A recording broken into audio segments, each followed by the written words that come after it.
मुझको मेरे महाराज जी अच्छे लग रहे थे ना, दोनों हाथों को बिल्कुल सीधे सीधे, बिल्कुल सीधे। कहते हैं इनके दर से सदा रहमो करम ही मिलेगा, इनके खजाने से सबको हरदम ही मिलेगा, लेकिन जितना नसीब में लिखा है उतना ही मिलेगा, ना किसी को ज्यादा मिलेगा ना किसी को मिलेगा। तो जिसको ज्यादा चाहिए बराबर चाहिए वो दोनों हाथों को बिल्कुल सीधे सीधे उठाओ और मेरे साथ मिल करके बोलो गणपति।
श्री अजय त्रिपाठी जी नेताजी कहाँ बैठे हैं, कहाँ हैं श्री अजय त्रिपाठी है कहाँ है,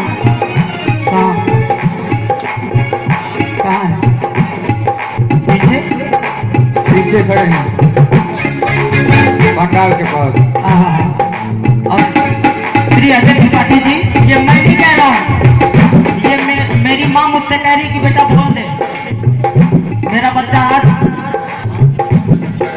आया है मेरे दरबार में तो अपने मुख से बोल दे, तो मैं बोल रहा हूँ, अगर अच्छी लगे तो ताली बजाइएगा। कदम कदम पे सितारे उतर के आएंगे, आपके नसीब में तारे उतर के आएंगे, तू सहारा बन के निकल घर से बेसहारा का, मदद को तेरी फरिश्ते सच्चे दरबार की अपना गौरव को मनाते हैं। गजानन महाराज को कहते हैं कि है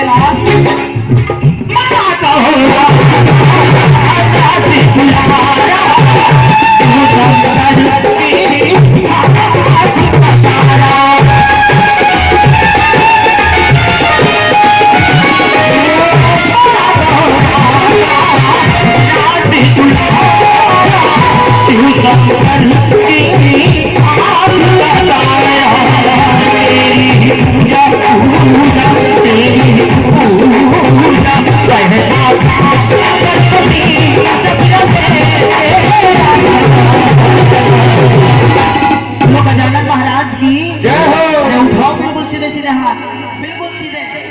कहते हैं जिंदगी ये बदनाम हो जाए चाहे दुश्मन तमाम हो जाए, लेकिन आरजू मेरी यही है तुझसे मेरी माँ कि हम तेरे दर के गुलाम हो जाए। जो जो इस माँ का गुलाम बनना चाहता है वो बिल्कुल सीधे सीधे हाथ उठाएगा।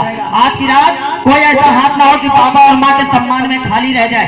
तालियों का बड़ा योगदान होता है, क्यों? क्योंकि आपकी तालियों से लय बनती है, लय से लौ लगती है, लौ से लगन बढ़ती है, लगन से लगाव बढ़ता है, और जब लगाव बढ़ेगा तब आदि शक्ति माता जगदम्बा के दर्शन होंगे। बोलो सच्चे दरबार की। उठा के बिल्कुल सीधे सीधे हाथ और सारे लोग मिल करके बोलो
की तरफ से 21 रुपए का आशीर्वाद आया है। बाबा हमेशा इनके अंदर तक रहे, भंडारे भरते रहे। बोलो सच्चे दरबार की जय हो। मैं मोती का